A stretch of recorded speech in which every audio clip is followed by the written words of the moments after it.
Bismillahirrahmanirrahim. Assalamualaikum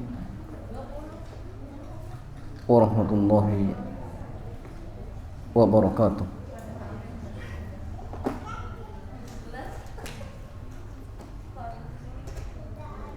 Alhamdulillah wassalatu wassalamu ala Rasulillah wa ala alihi wa sahbihi ajma'in. Amma ba'd.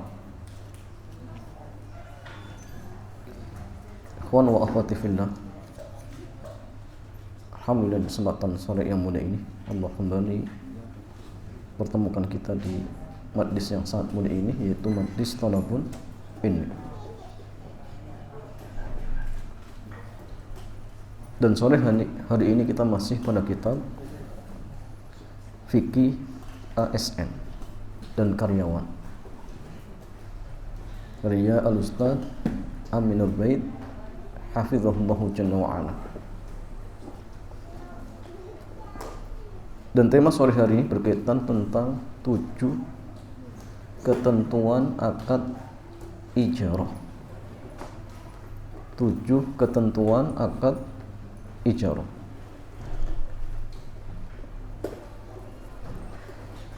Tujuh hal ini jamaah sekalian perlu diperhatikan bagi siapa saja yang melakukan akad ijarah,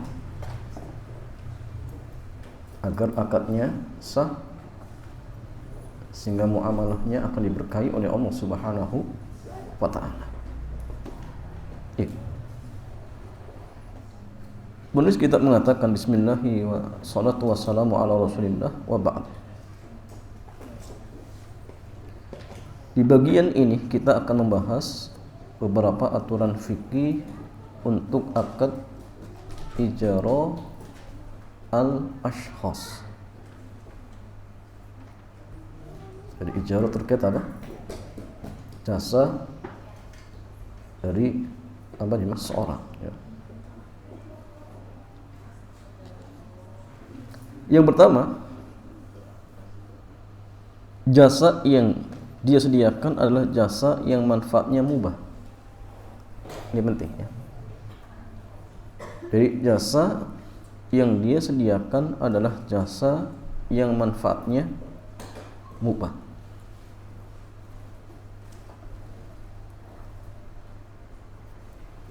Jadi kalau jasanya haram, sepakat, berarti hasilnya haram. Contoh apa? Jasa jadi dukun, ya, atau tukang ramal, ya. Maka upah yang akan didapatkan haram. Ya, seperti kisah mantan budaknya Abu Bakar, ya, yang ketika dalam kondisi apa? Jahiliyah pernah memberikan hadiah kepada Abu Bakar. Dan ternyata itu hadiah terkait profesi dia menjadi seorang dukun. Nah, ketika Abu Bakar dikabarkan tentang hakikat hadiah tersebut, beliau berusaha semaksimal mungkin untuk mengeluarkan isi perutnya. Kenapa? Karena memang haram hasilnya. Walaupun kalau sudah dihadiahkan, ya, berubah menjadi halal, tapi Abu Bakar tidak rela kalau di dalam perutnya ada harta yang seperti itu, jemaah. Jika jenis jasanya haram, misalnya jasa sihir, apapun tujuan konsumennya, baik digunakan untuk kebaikan maupun keburukan, tetap terlarang. Terlarang. Dari Abu Mas'ud radhiyallahu ta'ala anhu, beliau mengatakan Nabi SAW beliau bersabda, anna Rasulullah sallallahu alaihi wasallam naha an thamanil kalbi wa mahril bagi wa hulwanil kahin. Jadi Abu Mas'ud radhiyallahu ta'ala anhu beliau mengatakan bahwa Nabi bersabda bahwa Rasulullah SAW melarang menerima uang hasil penjualan anjing, upah pelacur, dan upah dukun. dan upah dukun.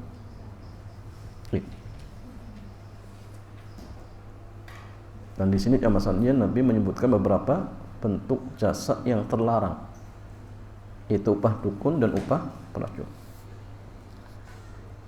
Dan tentu hasilnya apa? Haram.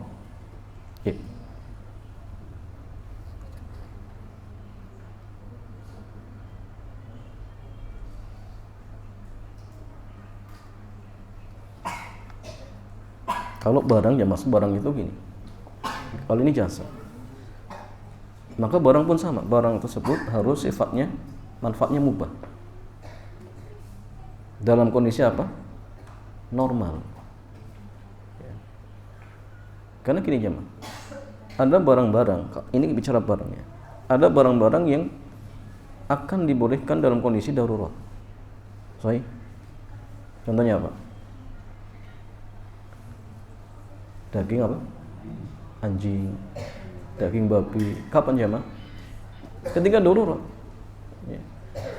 Maka barang yang dibolehkan dalam kondisi darurat, maka tetap tidak boleh diperjualbelikan. Ya, maksudnya mubah dalam kondisi apa? Normal, seperti itu. Kalau jasa mungkin tidak. Ada nggak jasa ini dibolehkan dalam kondisi darurat? Kayaknya nggak ada jemaah. Ada nggak pembunuhan dalam kondisi darurat? Nggak ada. Ya. Tapi kalau barang ada ya. Tapi kalau jasa, Allah alam jemaah. Ya. Yang kedua, tidak ada unsur tolong menolong dalam kemaksiatan. Jadi jasanya mubah. Tapi kalau seandainya misalkan bisa menjadi sebab untuk melakukan praktek-praktek yang haram, atau bisa menjadi sebab yang akan digunakan apa? Dalam hal maksiat misalkan, maka jasa tersebut jadi tidak diperbolehkan. Jadi tidak diperbolehkan. Contohnya apa jemaah? Banyak.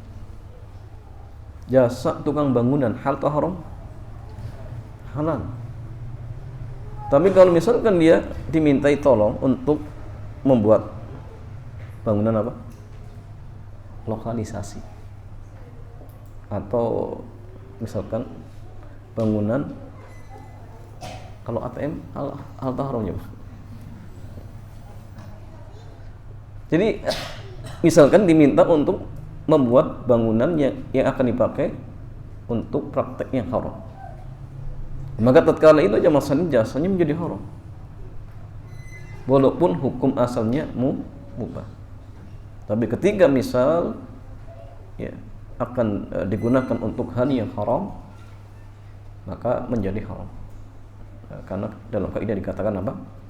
Al-wasailu kan maqasidi. Jadi wasilah itu tergantung tujuan. Jasa bangun itu wasilah untuk bangun bangunan misalkan, sehingga tergantung wasilah ini tujuannya halal atau haram. Kalau haram menjadi haram, kalau halal menjadi halal, seperti itu. Jika jenis jasanya mubah tetapi digunakan untuk tujuan maksiat, maka upah yang diterima tidak halal. Apa dalilnya? Dalilnya firman Allah Subhanahu wa taala dalam surat Al-Maidah ayat yang kedua.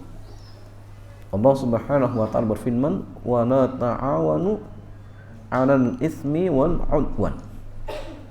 Wattaqullaha innallaha syadidul iqab." Dan janganlah kalian tolong-menolong di atas perbuatan dosa dan permusuhan. Dan bertakwalah kalian kepada Allah, sesungguhnya Allah sangat keras siksanya. Sangat keras siksanya. Ustaz, kalau ada driver Gojek ataupun Grab, ini jasa hal atau haram ya, Ma? Hal atau haram? Halal, sahih. Tapi kalau misalkan diminta untuk mengantarkan ke tempat-tempat yang haram, apakah jasanya atau upahnya jemaah menjadi halal atau haram? haram. Contohnya diminta untuk mengantarkan ke gereja, pesan ya, pas terimanya di masjid lagi. Ini parah ya. Terimanya di masjid, diminta untuk ngantar ke gereja. Nah, ini parah ya. Sudah terlarang melakukan transaksi di masjid. Yang kedua, jasa yang akan dipakai untuk apa? Untuk menghantarkan praktek yang haram, untuk mendolimi Allah. Nah ini jelas ya, tanpa diragukan. Jasanya aslinya halal, tetapi ketika digunakan untuk hal yang maksiat menjadi haram, upahnya menjadi haram. Nah sehingga hati-hati ya. Ustadz kalau awalnya nggak tahu gimana, di tengah perjalanan ternyata baru infokan, oh Pak mohon maaf ya, diantarkan ke tempat ini misalkan, maka sikap driver tersebut ya apakah harus diturunkan apa dilanjutkan? Harus diturunkan di tengah jalan, ditinggal jangan masalahnya. Kalau nggak didakwai, jangan dilanjutkan. Seperti contoh gini, ada seseorang minta diantarkan, ingin bunuh orang, kira-kira diantarin tidak ya Pak? Pak, mohon maaf ya, anak lagi cepet-cepet ingin bunuh tetangga anak ini. Pas antum tahu dia ingin bunuh orang, apakah dilanjutkan? Tentu tidak ya Pak. Dan kita mungkin berani ya untuk nurunkan secara langsung, karena itu maksiat. Tapi banyak orang yang justru kadang-kadang meremehkan maksiatnya lebih besar.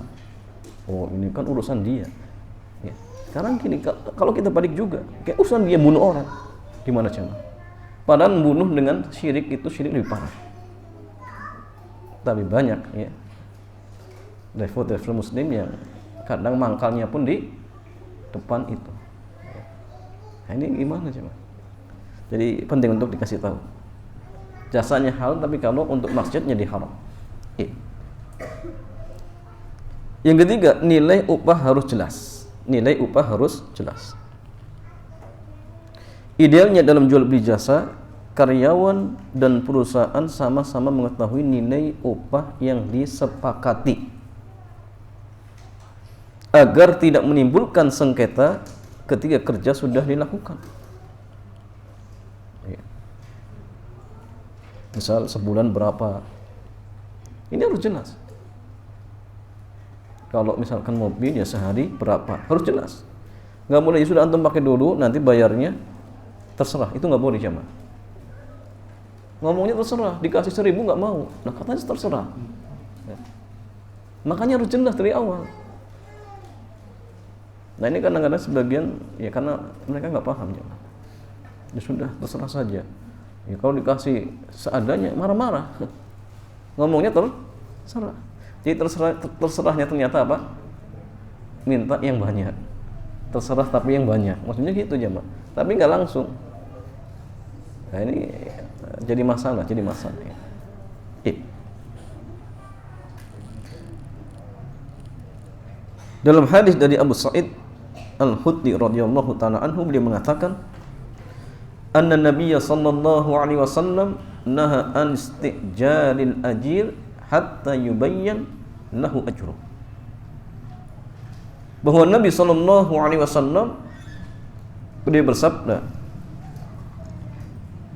melarang memperkerjakan orang sampai dijelaskan berapa nilai upahnya. Sehari berapa, setengah hari berapa, itu harus jelas. Dari Abdullah Al-Musili Al-Hanafi, beliau menjelaskan, wala budda min kaunil manafi'i wal ujrati ma'lumatan qat'an lil munaza'ah. Dalam akad ijarah harus jelas bentuk manfaatnya dan upahnya, harus jelas dalam rangka menghindari sengketa. Catatan ya. Upah bisa dalam bentuk prosentase ya dari hasil pekerjaan. Misalnya 10% dari pendapatan warung, misalkan, nah masalah. Antum jaga ya toko ana, nanti omsetnya berapa, yang penting nanti antum dapat 10% dari omset misalkan, nah masalah, boleh. Yang penting jelas. Kalau dia sudah setuju, oh ya nggak apa-apa, 10% nggak masalah ya. Nah kalau sudah terjadi kesepakatan, maka tidak masalah. Dalam Al-Mi'yar Asy-Syafi'iyah dinyatakan yajuzu an takunal ujratu bi juz'in syai'in ya, mislu aslu nisbah ya, 10% ya, minal intaj atau minasyai'il mukallaf bi sun'ihi. Dibolehkan upah dalam bentuk bagian tertentu, misalnya 10% dari hasil atau dari biaya proyek. Nah masalah. Yang penting jelas ya, yang penting jelas. Kemudian yang keempat, bentuk dan volume pekerjaan harus jelas. Bentuk dan volume pekerjaan harus jelas. Apa sih pekerjaannya? Harus jelas. Ketika si A merekrut si B untuk bekerja di perusahaannya atau di tempatnya, maka bentuk dan volume pekerjaan harus ditegaskan di awal. Kalau dari awal dia disuruh untuk jadi kasir, ya sudah. Kalau itu memang disepakati dari awal, jangan ditambah kerjaan yang lain. Ini kadang-kadang sebagian orang tidak komitmen di awal. Oh katanya cuma jaga toko, tapi buktinya suruh bersih-bersih halaman rumah macam-macam jemaah. Ini kan jadi nggak jelas. Akhirnya kadang-kadang inilah sebab terjadi apa, sengketa. Akhirnya ribut ya. Jadi kalau memang dari awal sudah jelas seperti itu, ya jangan dilanggar. Sebagaimana kejelasan upah, karena bentuk kerja maupun upah keduanya adalah objek transaksi ijarah al-ashkhas. Khas ya.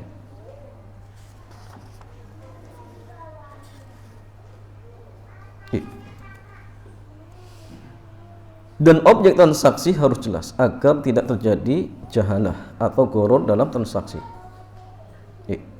Asy-Syirazi, seorang ulama Syafi'iyah, mengatakan, wala tasihul ijaratu illa ala manfaatin ma'lumatil qadri li'anna bayyana anna al-ijarata bai'un wal bai'u la yasihhu illa fi ma'lumil qadri. Tidak sah ijarah kecuali untuk bentuk manfaat yang jelas. Karena telah kami jelaskan bahwa ijarah termasuk jual beli, dan jual beli tidak sah kecuali untuk takaran yang jelas. Ya, sehingga kalau ada jahalah, maka tidak sah transaksinya. Karena potensi akan terjadi apa? Sengketa. Dan Islam melarang hal-hal seperti ini, jemaah. Yang kelima, pelaksanaan kerja al-ajir tidak dapat digantikan. Pelaksanaan kerja atau al-ajir ya, tidak dapat digantikan ya.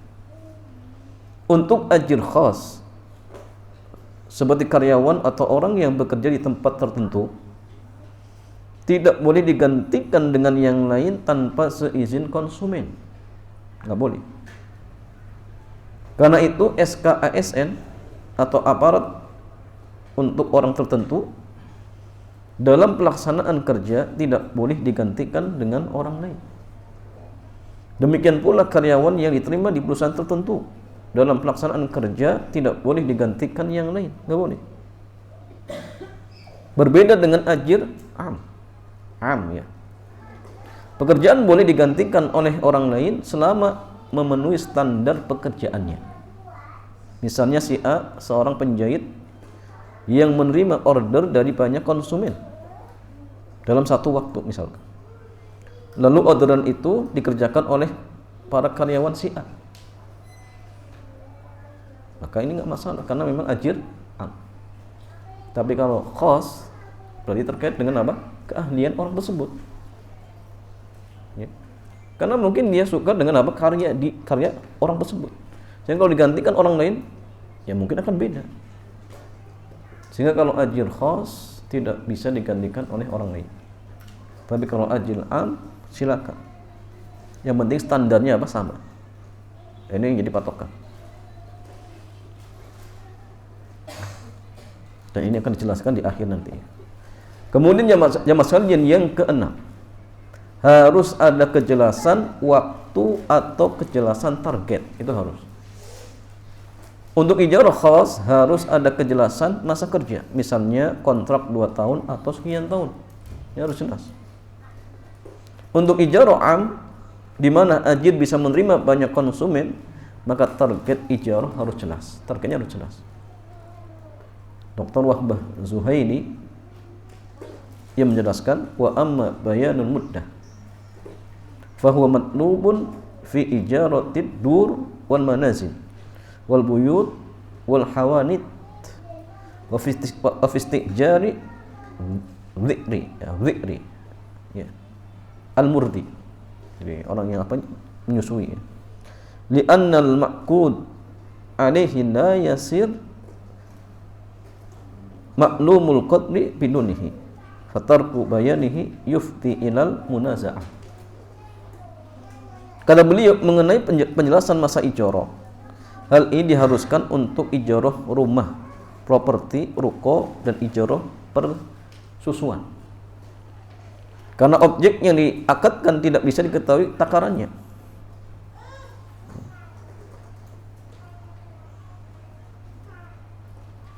Jika tidak dijelaskan sehingga tidak menegaskan masa ijarah, bisa menimbulkan sengketa. Jadi penting ya. Kalau hasil memang sulit ya, sehingga apa? Mudah. Orang nyusui ya, Pak. Kan sulit ditakar. Oh, ini anak ini hari ini nyusunya berapa? Ya, berapa liter? Kan nggak bisa. Maka yang bisa untuk memperjelas dengan apa? Masa. Sebulan, 2 bulan, harus jelas. Nanti sebulan upahnya sekian. Ya mau anak itu hari ini ternyata nggak mau nyusu, yang penting intinya apa? Dia sudah siap untuk nyusui selama 2 bulan seperti itu. Dan dia sudah mempersiapkan waktunya. Ya. Perkara dipakai dan tidak jasadnya, yang penting intinya apa? Mudahnya sudah jelas. Kemudian jamaah sekalian yang ketujuh, akad ijarah adalah akad lazim. Akad ijarah merupakan akad yang mengikat kedua pihak sehingga tidak bisa dibatalkan secara sepihak. Akad ini bisa batal jika disepakati kedua pihak. Jadi kalau mereka sepakat ya untuk dibatalkan ya silahkan. Tapi kalau misalkan satunya nggak mau, maka tidak boleh sepihak membatalkan. Ya. Kecuali saling ridho. Para ulama memahami akad ijarah adalah akad jual beli. Hanya saja objeknya berupa jasa. Al-Imam Asy-Syafi'i rahimahullahu jalla wa ala, beliau ya, mengatakan al-ijaratu bai'in minal buyu'. Akad ijarah termasuk salah satu bentuk jual beli. Oleh karena itu, akad ijarah merupakan akad lazim. Ya, lazim itu maksudnya mengikat. Yang dimana satu pihak tidak bisa membatalkan kecuali atas keriduannya. Al-Kasani ulama Hanafiyah menjelaskan annal ijarata aqdun lazimun ala tara anna ahadal aqidaini la yanfaridu bil fashi min ghairi udri. Ijarah adalah akad lazim. Bukankah salah satu pelaku akad tidak bisa membatalkan akad sendiri tanpa udzur? Sehingga masalah konsekuensi dari aturan ini, ketika terjadi akad ijarah antara pihak perusahaan dengan pihak karyawan, maka karyawan tidak bisa sewaktu-waktu mengundurkan diri tanpa kerelaan dari pihak perusahaan. Demikian pula pihak perusahaan tidak bisa memecat karyawan sesukanya tanpa kerelaan dari karyawan. Sudah tekan kontrak 2 hari dipecat, ini nggak boleh. Kecuali ya pegawainya itu, ya udah nggak apa-apa. Yang penting ganti rugi misalkan. Ya terserah. Tapi kalau sepihak, antum sudah nggak cocok, pokoknya besok harus angkat kaki, nggak bisa jemaah. Kali ini akad lazim, lazim. Kecuali mereka sepakat, ya sudah kita batalkan transaksinya, ya masing-masing. Dalam artian tidak ada yang harus ganti rugi misalkan. Ya itu serah.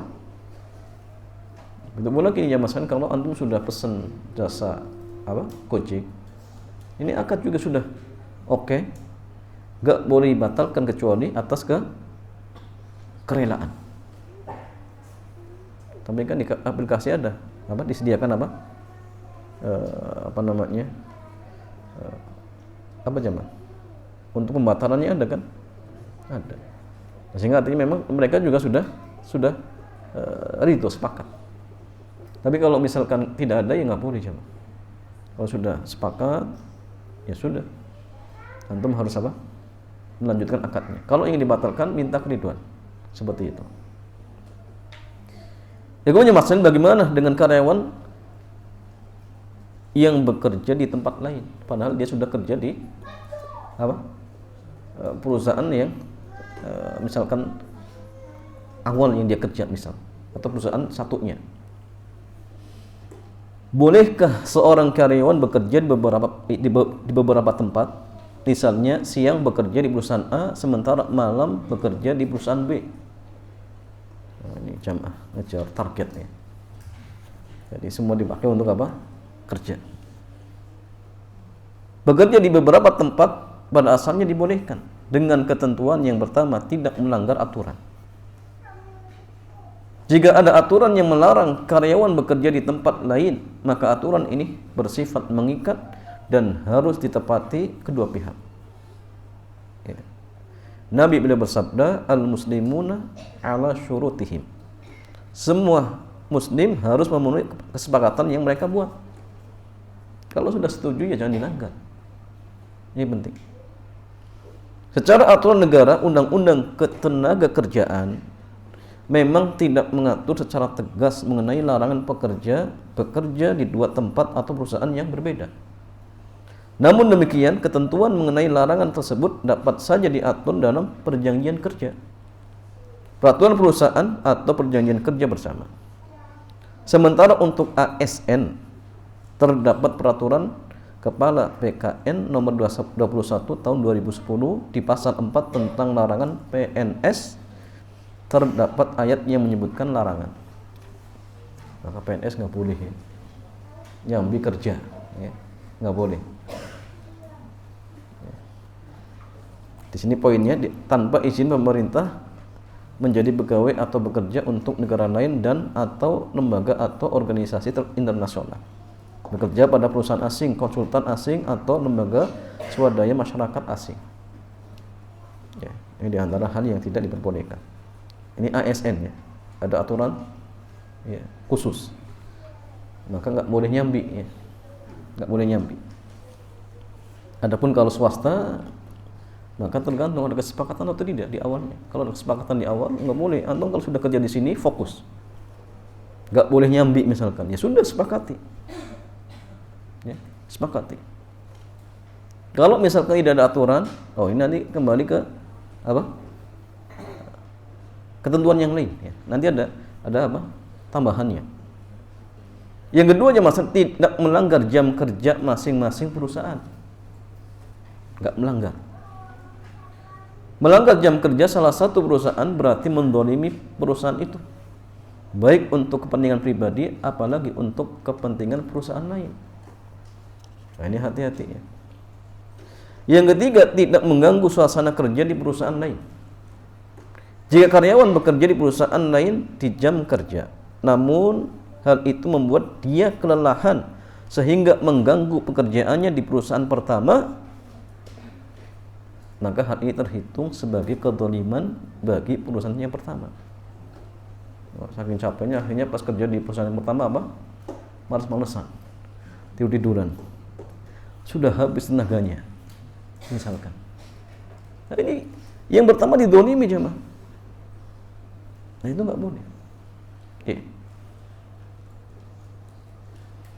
Di Saudi kantor libur hari Jumat. Ada pertanyaan yang diajukan kepada Dr. Abdullah Al-Jibrin mengenai karyawan yang bekerja di hari Jumat atau di waktu malam setelah menyelesaikan tugas di perusahaan pertama. Jawaban beliau, la mani'a min amalihi 'inda faraghihi fil laili aw akhiri kulli naharin aw yaumil jum'ah aw yaumil jumu'ah bi syarti alla yurhiqa nafsahu irhaqan yu'jizhu anil amalil lazim lahu inda kafilihi aw yusabbibu lahu malalan yuqannilu min intajihi. Tidak masalah dia bekerja di tempat lain setelah dia bekerja, baik di waktu malam atau petang hari atau hari Jumat, dengan syarat dia tidak menghabiskan tenaganya sehingga menyebabkan dia tidak maksimal bekerja yang menjadi kewajibannya di perusahaan pertama, atau menyebabkan dia malas sehingga tidak produktif karena sudah habis di perusahaan yang lainnya. Misalkan beliau mengkiaskan sebagaimana pegawai negeri, mereka boleh melakukan pekerjaan rumah, bertani, jual beli, dan melakukan hal apapun yang produktif, boleh ya. Selagi tadi tidak ada larangan ya. Dan itu pun nanti catatannya tidak mendolimi perusahaan yang pertama. Nah, kemudian masalah bagaimana kalau melimpahkan kerjaan ke temannya? Oh, Afan ya, besok nanti anak lagi ada urusan keluarga ini, antum yang kerjain ya, nanti anak bayar misalkan. Ya, kata penulis kitab boleh mengatakan tulisan ini kami simpulkan dari paper yang berjudul Al-Ijarah Al-Ijarah karya Dr. Abdullah bin Musa Al-Ammar. Bolehkah pekerja melimpahkan tugas ke pekerja yang lain? Dalam kasus ini kita bisa memberikan dua rincian. Yang pertama untuk ajir khas. Ajir khas itu orang yang apa? Memang dimintai jasa karena keahlian dirinya, nggak bisa digantikan oleh orang lain. Ajir khas dilarang melimpahkan tugas ke orang lain karena ajir khas tidak bisa digantikan yang lain.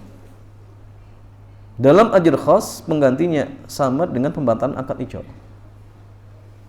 Ya, ASN, pekerja pabrik itu ajir khas ya, jadi nggak bisa. Ya. Misalnya si A diterima sebagai karyawan di toko Z. Sepekan sebelum masuk kerja, si A ingin pindah ke kota dan posisinya akan digantikan si B. Dalam kondisi ini yang terjadi adalah pembatalan akad ijarah antara toko Z dengan si A. Kemudian dilakukan akad ijarah yang baru antara toko Z dengan si B. Jadi ya sudah, batalkan aja akad ijarahnya. Berarti temennya yang mau menggantikan sudah dengan dia, selesai. Besok ya jangan datang lagi, karena sudah digantikan. Ya. Tapi kalau hanya dalam artian, gantiin dulu ya, nanti besok Anda masuk lagi, ini ajir khas nggak boleh, jamaah. Ajir khas nggak boleh. Yang pertama ada masalah yang kedua untuk ajir am atau ajir mustarak. Pelimpahan kerja dalam akad ijarah dengan ajir am pada dasarnya merupakan akad ijarah turunan dari akad ijarah sebelumnya, yaitu hal ini sering disebut dengan al-ijarah 'alal ijarah. Ijarah di atas ijarah. Contohnya gini, si A seorang penjahit, dia mendapatkan pesanan dari sekolah B untuk membuat 100 baju seragam. Karena tidak bisa dikerjakan sendirian, si A merekrut 10 penjahit lain. Dalam hal ini terjadi akad ijarah turunan dari akad ijarah sebelumnya, al-ijarah 'alal ijarah. 'Alal ijarah, ya. Yang mana si A melakukan akad ijarah dengan sekolah B. Lalu si A melakukan akad ijarah turunan dengan 10 penjahit lainnya. Jadi si A dengan sekolahan, kemudian dia cari karyawan yang lain dan melakukan akad baru. Ya. Untuk kasus ijarah, al-ijarah, bisa kita bagi menjadi dua keadaan. Yang pertama, unit pekerjaan secara umum. Ya. Tidak bisa dikerjakan sendiri. Misalnya pembangunan rumah atau properti lainnya, termasuk mengelola lahan. Untuk unit pekerjaan ini boleh dilakukan ya, al-ijarah secara mutlak boleh. Karena nggak mungkin 1 hektar dikerjakan sendiri, nggak mungkin. Mungkin dia akad dengan pemilik. Ya. Kemudian dia cari pekerja yang lain untuk mengerjakan. Makanya sepakat boleh. Ijarah al-ijarah. Yang kedua, unit pekerjaan yang memungkinkan untuk diselesaikan sendiri, seperti menjahit baju, servis barang rusak, membuat kue atau masakan lainnya, termasuk mengajar les privat. Untuk keadaan ini, bolehkah ajir melimpahkan ke orang lain? Para ulama menyebutkan boleh bagi ajir mustarak melimpahkan ke orang lain dengan syarat. Yang pertama, tidak ada permintaan dari konsumen bahwa unit pekerjaan ini harus dikerjakan oleh ajir khas tertentu. Jika konsumen mensyaratkan hal itu dan ajir setuju, maka dia tidak boleh melimpahkan ke orang lain. Tidak boleh. Misalnya si A pesan 10 baju dari penjahit si B, dan si A meminta agar B yang menjahitnya bukan orang lain. Jika penjahit B setuju dengan syarat ini, maka si B tidak boleh melimpahkan ke orang lain, karena memang ada persyaratan di awal. Yang kedua, jamaah sekalian, unit pekerjaan tersebut bisa ditangani orang lain dengan standar yang sama. Ya, standarnya sama. Jika unit pekerjaan tersebut tidak bisa ditangani orang lain dengan standar yang sama, maka tidak boleh dilimpahkan ke orang lain. Kalau misalkan dikasih ke orang lain, hasilnya beda, berarti nggak boleh. Tapi kalau standarnya sama, boleh. Seperti jasa desain, masing-masing seorang memiliki style yang berbeda. Jika desainer A mendapat pesanan 10 desain, dia tidak boleh melimpahkan ke desainer yang lain karena itu bukan karyanya. Dalam Kasyaf Al-Qina, referensi madhab Hambali dinyatakan, wa idza taqabbala al-ajiru amalan fi dhimatihi bi ujratin ka khiyatatin aw nahwiha fala ba'sa an yaqbalahu ghairuhu bi aqal minha ay min ujratihi. Jika ajir menerima pekerjaan yang menjadi tanggung jawabnya dengan nilai upah tertentu seperti menjahit atau yang lainnya, maka tidak masalah untuk diserahkan ke orang lain dengan gaji yang lebih sedikit. Nah, dengan catatan tadi ya, ajir apa? Mustarak dan standarnya sama. Maka tidak masalah. Tidak masalah dan tidak ada persyaratan ya. Harus dikerjakan orang itu misalkan, enggak ada. Nah, kalau seperti ini maka tidak masalah. Tidak masalah. Tapi jamaah sekalian, kalau ajir khas tidak diperbolehkan. Ya, tidak diperbolehkan seperti itu.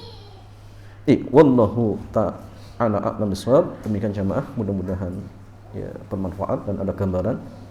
Kalau masih ada hal yang belum jelas, maka fadhil jamaah untuk bisa dipertanyakan. Silakan.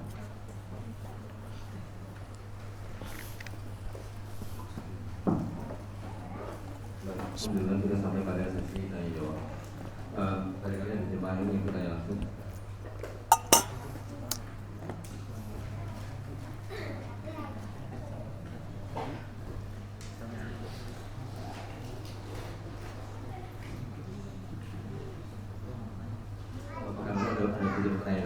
Kalau ini mengenai kontrak karyawan, kalau kan disampaikan bahwa kalau yang memutuskan kontrak itu ada si karyawan ya, itu ada sebenarnya ada representasi dari perusahaan.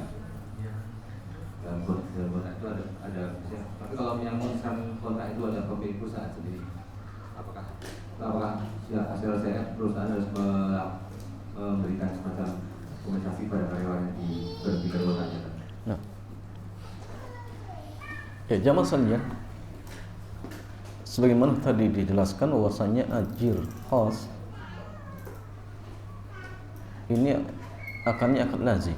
atau zaman ijarah itu akadnya lazim, sehingga tidak boleh dibatalkan sepihak karena akadnya mengikat,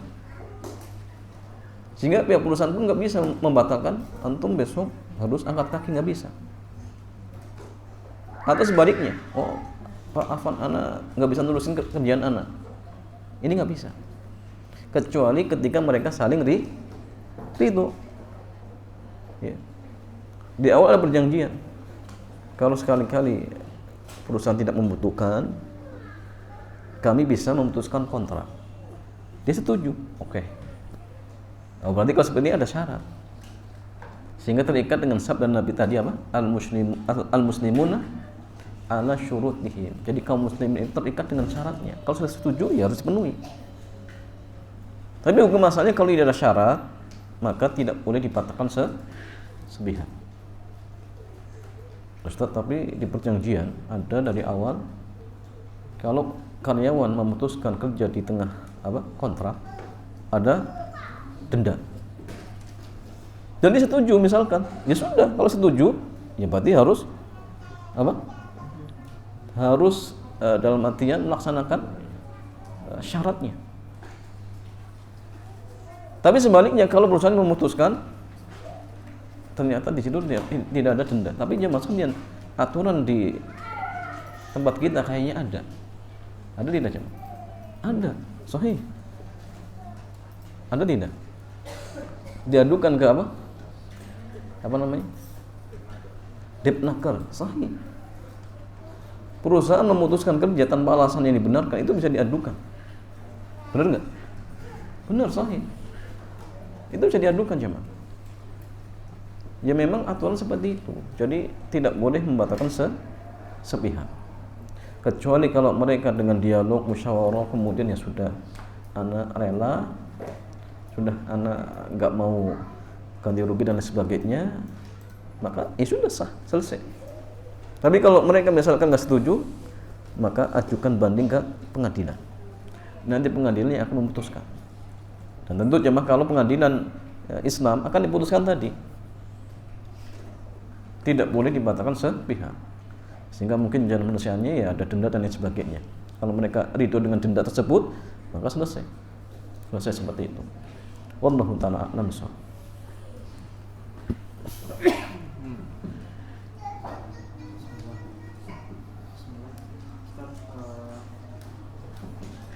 Terkait contoh yang driver ojol tadi Ustaz. Nah, Jadi kan seumpama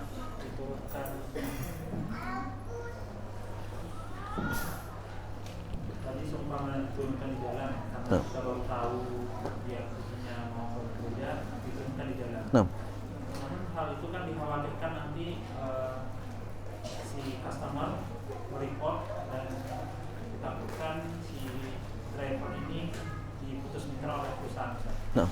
Apakah ini tidak termasuk dalam darurat? Ya jamaah sekalian, sebagaimana tadi dijelaskan, kalau driver diminta untuk mengantarkan ke tempat tadi yang diharamkan, maka ketika dia tahu, turunkan di situ. Tapi masalahnya, ya, ada kekhawatiran mereport sebenarnya buruk lah seperti itu, sehingga mungkin dia terancam, mungkin diputus kerja. Ustaz, apakah ini sudah darurat? Maka jawabannya gini jemaah, ini ada dua mudarat sahih. Pertama, mudarat membantu kekufuran. Yang kedua, mudarat dia diputus kerja. Kalau ada dua mudarat, kaidah usul mengatakan idza tazahama adadul mafasidi yurtakabul adna minal mafasidi. Jika dua mudarat berbenturan, ambil mudarat yang sifatnya paling ringan. Pertanyaan gini, mana yang paling ringan? Menghindari kekufuran atau menghindari pekerjaan? Mana jamaah? Ya jelas kita milih, nggak masalah kerjaan ini diputus kontraknya, nggak masalah. Ingat, man taraka syai'an lillahi awadahu khairan minhu. Awadahu harus yakin. Barang siapa yang meninggalkan sesuatu karena Allah, maka Allah akan ganti dengan sesuatu yang jauh lebih baik. Jadi driver ojol diputus gara-gara seperti itu, mungkin dapat kerjaan yang lebih mungkin lebih bagus lagi, gajinya mungkin lebih besar lagi. Mungkin tidak jamaah, mungkin, dan mungkin juga ternyata tidak seperti itu, dan itu kekhawatiran jamaah. Dan kita harus bersikap ketika memang ini ada mudarat yang sudah jelas, maka tidak boleh kita banding-bandingkan dengan mudarat yang sifatnya masih ngambang. Oh nanti. Kalau ini kesyirikan jelas, kalau kita antar dia akan berbuat syirik. Yang kedua, kekhawatiran akan diputus kerja, ini kan masih belum jelas. Mungkin iya, mungkin tidak. Kalaupun benar-benar akan diputus kerja, maka ini lebih ringan. Yang kedua, kemungkinan ini masih belum jelas. Adapun yang syirik ini, kalau kita antarkan ya jelas akan berbuat syirik. Sehingga kita harus bersikap, jangan dilanjutkan. Apalagi ini perkaranya perkara agama. Allah mau dilecehkan, masa kita bantu? Dan ini bukan darurat. Darurat itu gini, kalau sudah mencakup atau membahayakan 5 maqasidus syariah. Kalau misalkan kita diputus kerja, bisa mati. Ini bisa darurat, tapi ini menurutnya ini apa? Membahayakan agama kita. Karena menjaga agama juga maqasidus syariah. Hifdzuddin, dan hifdzuddin itu tingkatnya lebih tinggi jangan. Nah, sehingga ya tetap sikapnya harus tegas, jangan diantarkan. Tapi kayaknya kenyataannya jarang. Ya sudah, banyak bertakwa kepada Allah Subhanahu wa taala. Wallahu a'lam bishawab. Ada jemaah yang kita berusaha.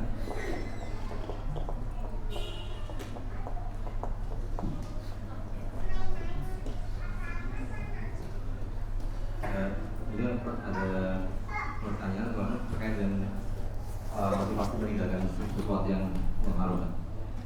Mohon nasihatnya bagi kami umat yang baru resign dari lembaga riba untuk memulai usaha dan membayar atau melunasi hutang-hutang. Mohon doanya agar kami digunakan dalam istiqomah. Ya, jamaah sekalian, untuk penanya kita doakan mudah-mudahan Allah memberikan ganti dengan yang lebih baik dan lebih barokah. Maka di antara hal yang penting untuk dipegang, pertama, perbanyak bersabar. Innallaha ma'as-sabirin. Allah itu bersama dengan orang-orang yang sabar. Artinya apa? Allah akan menolong, Allah akan menjaga, Allah akan melindungi. Ini pertama. Yang kedua, hendaklah dia yakin bahwa segala apa yang akan menimpa kita itu sudah Allah takdirkan, termasuk pekerjaan ya. Sekarang dia resign, misalkan itu 50.000 tahun sudah dicatat oleh Allah, sudah dicatat si fulana nanti tanggal sekian akan resign dari pekerjaan haram ya. Karena semua yang Allah takdirkan, semua yang ditakdirkan sudah dicatat oleh Allah. Kata Allah, maqadira khalaiq qabla an yakhluqas samawati wal arda bi 50 alfa sanatin. Allah sudah mencatat takdir seluruh makhluk sebelum menciptakan langit dan bumi 50.000 tahun. Ini sudah dicatat oleh Allah Subhanahu wa taala. Ya, kemudian perbanyak bersyukur. Kenapa jamaah sekalian? Sudah Allah berikan hidayah, diberikan kemudahan untuk meninggalkan sesuatu yang haram. Ini hidayah luar biasa jemaah. Sebagian orang sulit untuk meninggalkan jemaah. Sehingga ketika Allah pilih bagi dirinya untuk bisa meninggalkan, oh berarti ini tanda kebaikan. Tanda kebaikan. Okay.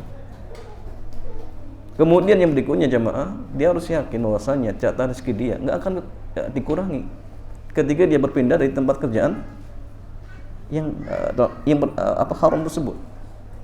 Atau misalnya si A pindah dari perusahaan A pindah ke B, ke C misalkan, jatah rezeki itu ya tetap seperti itu jemaah, nggak mungkin berubah. Nabi mengatakan inna ahadan lan yakhruja minad dunya hatta yastakmila rizqahu. Sungguh salah seorang di antara kalian sekali-kali tidaklah akan keluar dari dunia sampai Allah mencukupkan semua rezekinya.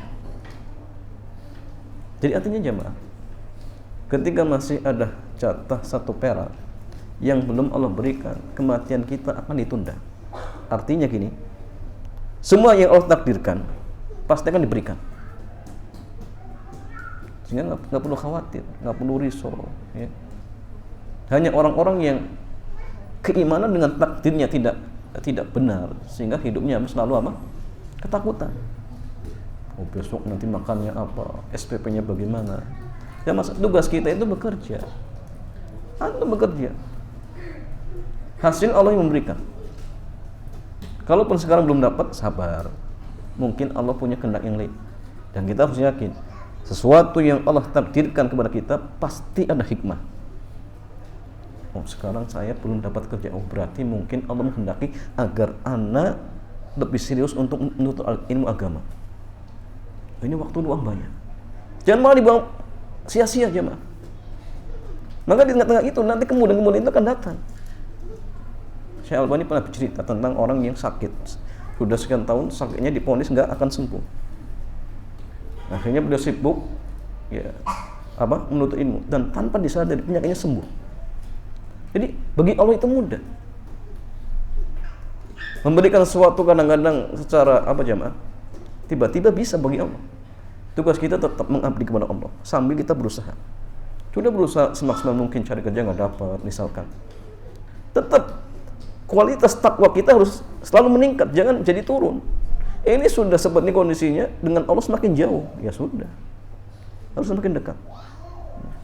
Kemudian yang berikutnya, kalau misalkan di tengah perjalanan ada ujian-ujian, maka jangan goyah.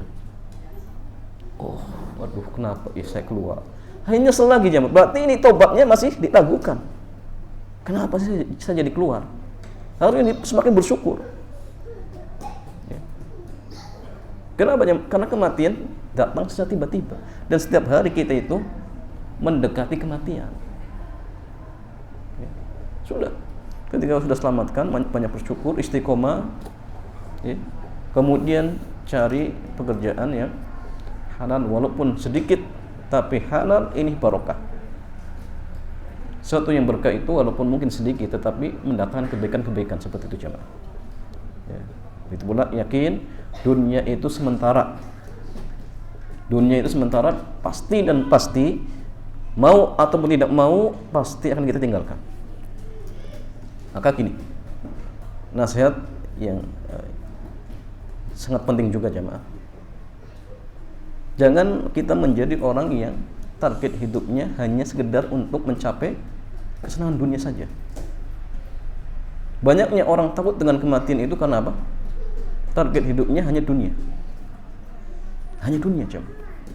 Sehingga dia perbagus rumahnya, perbagus apartemennya misalkan, perbanyak rumahnya, perbanyak mobilnya. Tapi rumah masa depannya diabaikan. Sehingga kalau dia mendengar kematian, ketakutan. Bagaimana nanti di alam barzakh, ketakutan. Karena rumah masa depannya nggak pernah diperbaiki. Ini jadi masalah, jemaah. Kalau rumah kita di barzakh, di akhirat tiap hari kita perbaiki, tentu kita akan rindu. Dan tidak akan takut dengan kematian. Tidak akan takut dengan kematian. Ya, sering saya contohkan agar kita selalu ingat cuma seperti orang yang memiliki 2 rumah. Ya. Dia sekarang tinggal di rumah yang reot, misalkan gede dan lain sebagainya. Kalau banjir pun kebanjiran, kalau hujan kebanjiran. Tapi di sisi lain dia sedang bangun rumah yang megah, hampir jadi. Kira-kira orang seperti ini ingin segera pindah tidak? Jawabannya ingin segera pindah.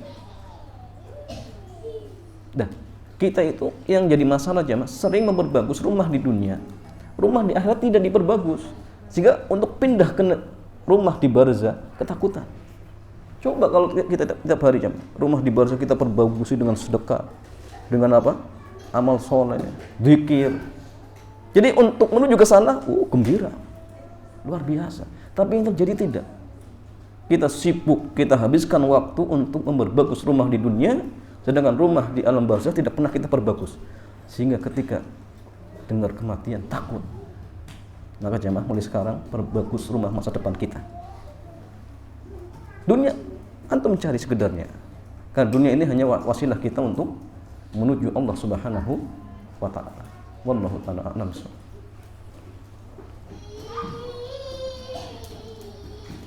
Saya mau bertanya langsung, barangkali.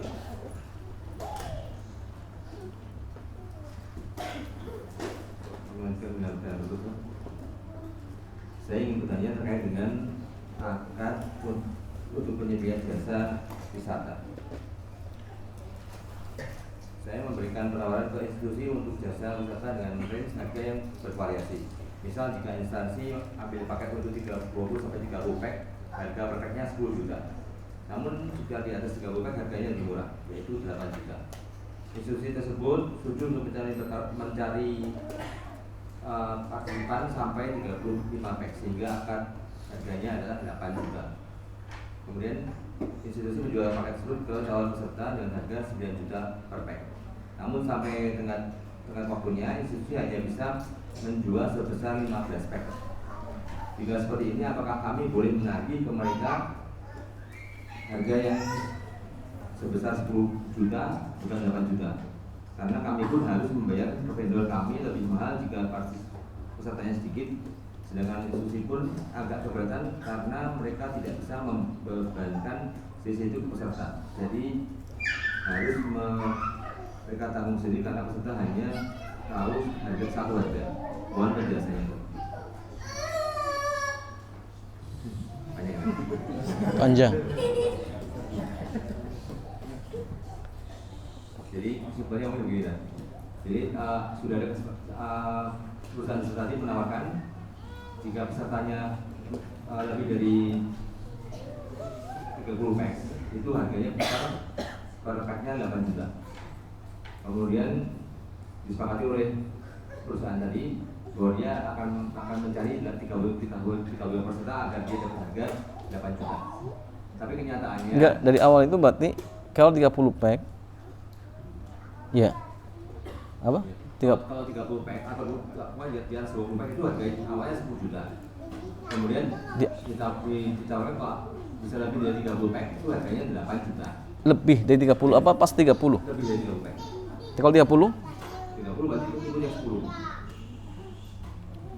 Nah, perusahaan tadi mungkin nego dan mengambil komentar bahwa dia bisa mencarikan 35 pack sehingga harganya per packnya 8 juta. Tapi kenyataannya pada saat hari keberangkatan hanya ada 15 pack. Nah, ini pertanyaannya apakah biro wisata ini boleh menagih yang dengan harga 10 pack sementara di awal sepanjangnya 8 pack tapi 8 juta tapi 30 pack, 25 pack. Iya. Ya, jamaah sekalian, ada perusahaan biro wisata ya. Dia menawarkan kepada perusahaan kalau dia bisa menawarkan kepada karyawannya lebih dari 30, nanti harganya 8 juta. Tapi kalau kurang dari itu 10 juta. Kemudian perusahaan ini menyanggupi, iya, saya ngambil yang 8 juta karena dia mengatakan bisa mencapai target lebih dari 30. Ternyata kenyataannya ketika hari haknya cuma 15. Apakah dalam hal ini pihak biro bisa atau dibolehkan untuk menagih yang 10 juta? Yang 10 juta karena dengan apa? Dengan sebab ternyata perusahaan tidak mencapai target. Lagi ya Mas Halian, akad di dalam jual beli itu harus jelas. Kalau memang akad pertamanya dalam artian yang awal seperti itu ya, yang 30 pack nanti harganya lebih dari 30 pack kemudian 8 juta ya. Kalau kurang dari itu berarti berubah menjadi 8 juta menjadi 10 juta. Ini ada syarat tidak awalnya? Sepertinya perusahaan Harusnya gitu. Menginformasikan satu harga. Eh? Jadi dia menginformasikan bahwa harganya tidak juga tanpa ada menyampaikan bahwa kemudian bisa menjadi 10 juta kalau pesertanya kurang dari 30.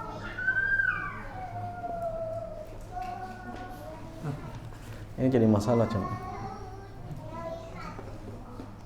Ya.